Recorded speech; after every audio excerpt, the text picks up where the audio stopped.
They may sit quietly in your change jar, nearly invisible against their larger cousins.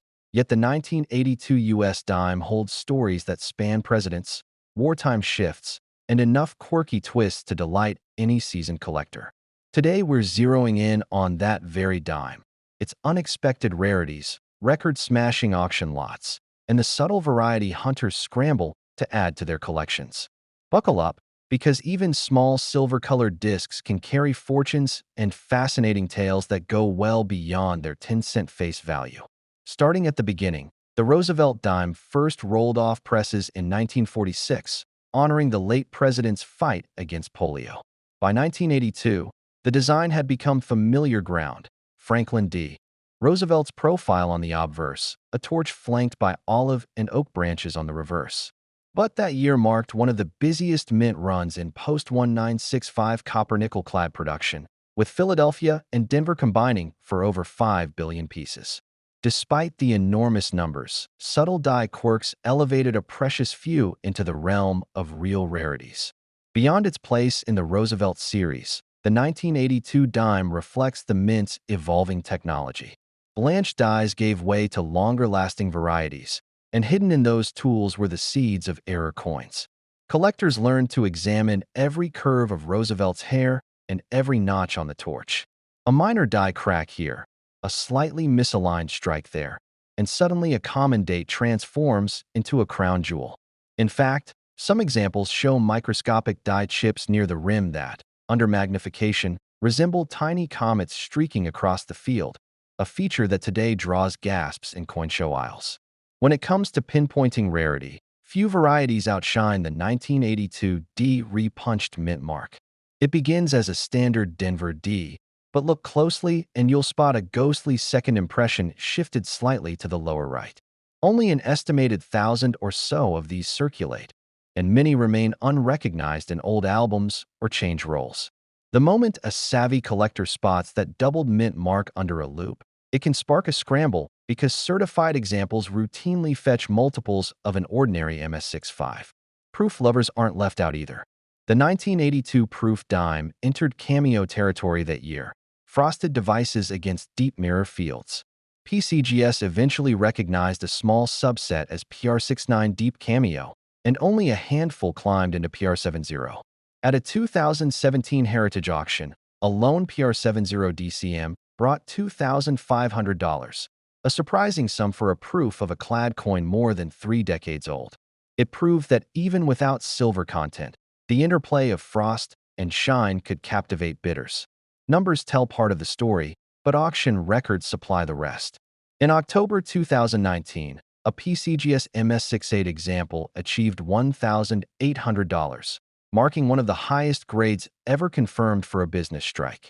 The 1982 DRPM repunched mint mark in MS65 sold for $5,750 in late 2018, setting a benchmark that still has collectors talking. Meanwhile, the more modest MS66 offerings trade in the low hundreds of dollars, an accessible entry point for those chasing quality without breaking the bank. One seasoned collector recalls digging through rolls at a Texas coin shop and pulling out a brilliant MS67RD specimen, its red luster still clinging to the fields. Under a loupe, the surface was so pristine it looked like a proof mirrored into a business strike. It graded out far above the shop owner's initial estimate and eventually sold for $340, turning a dime hunt into a payday. Stories like that underscore how patience and a trained eye can turn face value change into a profit.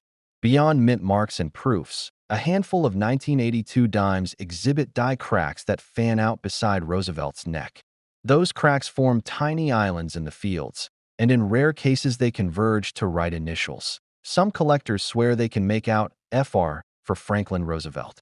Whether coincidence or subtle tooling, these anomalies command attention, and PCGS or NGC certification with photo documentation often lifts the final bid by 10 to 20%.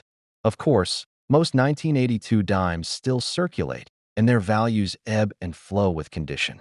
A well-worn good G4 example goes for face value plus a fraction. Think 12 cents to 20 cents, while a fine F12 coin might fetch 25 cents. At about uncirculated, a U50 you're looking at near $1.25, a modest premium for coins just shy of mint sparkle.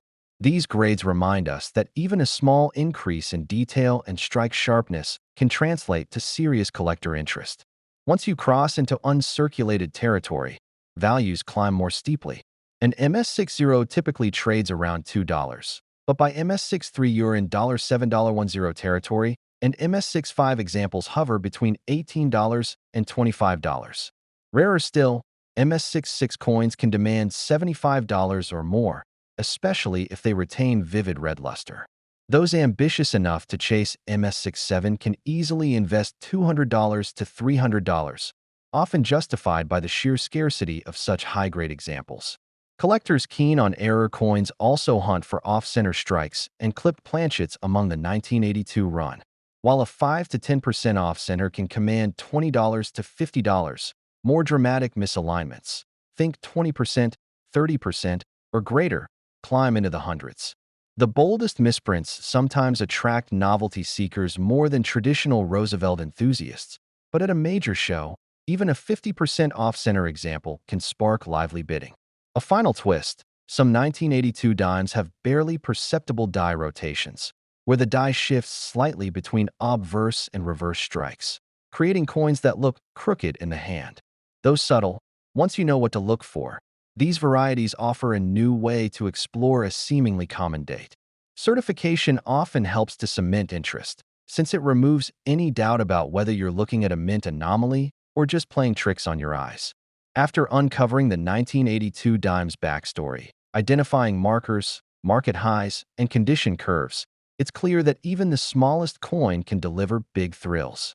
Whether you're scanning change for that elusive repunched D, chasing the luster of a deep cameo proof, or simply admiring a flawless MS67, this unassuming 10-cent piece has earned its place in top-shelf collections. Stick around, because next we'll explore another dime that's captured collectors' imaginations in equally surprising ways. Shifting gears from the bubblegum hue of early 80s clad strikes to the crisp surfaces of the new millennium, the 2004 Roosevelt dime might seem quiet at first glance. Yet beneath that mirror-bright finish lies a story of modern minting precision, subtle error varieties, and surprising auction showdowns. Whether you've spotted one gleaming in a recently cracked roll or tracked down a gem in a proof set, the 2004 dime has earned its share of headlines among collectors hungry for both modern condition rarities and those fleeting mistakes only visible under a loupe. Back in 2004, the U.S. Mint was in its 8th decade of honoring Franklin D. Roosevelt on the dime, a design originally introduced to commemorate his death in 1945. By then, the frontline production facilities at Philadelphia and Denver were armed with state-of-the-art presses, punching out more than 1 billion dimes that year. Unlike the silver-clad beauties of earlier eras, these coins offered the standard copper-nickel sandwich, a core of pure copper wrapped in 75% copper, 25% nickel layers. It may seem mundane, but that very consistency became the canvas on which the Mint's engineers and, occasionally, their slip UPS would leave a collector's treasure. At first blush, every 2004P or 2004D dime shares Roosevelt's dignified profile on the obverse and the iconic torch, olive branch, and oak sprig on the reverse, symbols of freedom, peace, and strength. But seasoned eyes quickly learned to hunt for subtle die polish lines, faint doubling on Roosevelt's cheek, or a tiny cud, an unintentional lump of metal, breaking off the torch's rim. Among these, the 2004D double die obverse remains the star error. The doubled contour of the date and mint mark, just a hair to the right, creates a shadow effect that jumps right out under magnification. It's estimated only a few hundred clear examples ever left the Denver facility, making certified pieces highly coveted. Proof aficionados know that the 2004 S-dime steps up to cameo territory. Struck on special planchets with the deep mirror fields collectors crave, the proof dime's frosted devices stand out in bold relief. PCGS and NGC eventually recognized a handful of PR70 deep cameo survivors, though typical PR69 SAMs trade far more often. In a 2020 heritage sale, one PR70 DCM soared to $3,200, proof that the combination of flawless strike and stark contrast commands top dollar, even for a modern clad coin. Scanning auction archives, the headline grabber remains a single 2004D double die obverse graded MS66 by NGC, which fetched $5,600 in 2018. That price tag squeezed past many mid-20th century silver coins of far older vintage. Meanwhile, business strikes in MS67 condition trade between $15 and $25, a comfortable range for collectors chasing top-graded moderns without breaking the bank. MS68 birds eye flashy examples crisp enough to make a jury cut their eyes and envy occasionally appear in the $60 to $80 neighborhood. Away from these sweet spots, condition makes all the difference. Circulated 2004 dimes in good to very fine condition normally trade at face value plus a few cents, typically 12 cents to 30 cents, thanks to the booming demand for pocket change as raw material for modern error hunts. At about uncirculated, a U50, values edge up to $1 or slightly more, offering a low-risk entry into the realm of collecting struck-throughs and minor die flaws. These grades often attract roll hunters who crack new bank wraps in hope of finding that elusive double die or off-center misstrike. Speaking of misstrikes, off-center coins from the 2004 run occasionally slip past quality control. A 5 to 10% off-center might trade for $15 to $25, but coins misaligned by 30% or more enter the rarefied air of $100 or beyond. One notorious 65% off-center example traded hands privately for $275 in 2019, its blank edge ringed like a halo around the design. Such striking anomalies underscore how a modern workhorse series can still surprise even the most jaded collector. Beyond error varieties, color and luster variations also spark interest. While clad coins rarely exhibit the rainbow toning of their silver predecessors, some 2004 dimes have developed subtle violet and gold iridescence when stored in PVC-free flips over 2 decades. These tone survivors sell in the $5 to $15 range at regional shows, adding aesthetic appeal to an otherwise uniform series. One collector fondly recalls sifting through rolls at a coin shop in Ohio, uncovering a 2004P in MS66 full bands. The deeply impressed horizontal bands on the torch crossed all 3 water lines crisply, confirming it as a full bands dime, an unofficial variety indicating especially strong die strikes. It graded out to MS66FB by NGC and sold online for $45, more than quadruple the striking price of a typical MS66. A lesser-known twist involves the 2004D wavy rim variety. In a handful of D-mint-struck planchets early in the run, the collar didn't seat perfectly, creating a slightly undulating rim edge. These coins escaped into circulation in such small numbers that advanced collectors treasure even lightly circulated specimens, which often fetch premiums of 50% over standard D-mint strikes in comparable grades. Turning to the proof sets, minting data records show about 645,000 2004S proof dimes struck, while the W Mint didn't begin experimenting with West Point dimes until 2015. That makes the 2004S the sole proof source for this date, until San Francisco's proof facility wound down dimes altogether in 2005. Within that cohort, a tiny fraction earned the coveted Deep Mirror Cameo designation. Those coins have become benchmarks for modern clad proof quality, and they remain a must-have for completionists aiming for the full state-of-the-art roster of cameo proofs. Condition-based values for circulating examples follow a familiar ladder. Good, G4, coins seldom trade above 15 cents, with fine, F12, pieces nudging 25 cents. At very fine, VF20, you might see 40 cents, and extremely fine, EF40, examples hover around 60 cents. Those slight bumps reflect sharper detail on Roosevelt's hair and torch, rewarding anyone who filters out the most worn pieces. By a U58, coins begin to show original mint luster and can command $3 to $5, a testament to how modern minting preserves design fidelity well into circulation. Once you reach uncirculated grades, the premiums stack quickly. MS60 struggles to clear $2, whereas MS63 examples go for $8 to $12. and MS65 coins trade between $18 and $30. Just like the 1982 dime, the MS66 tier marks a threshold.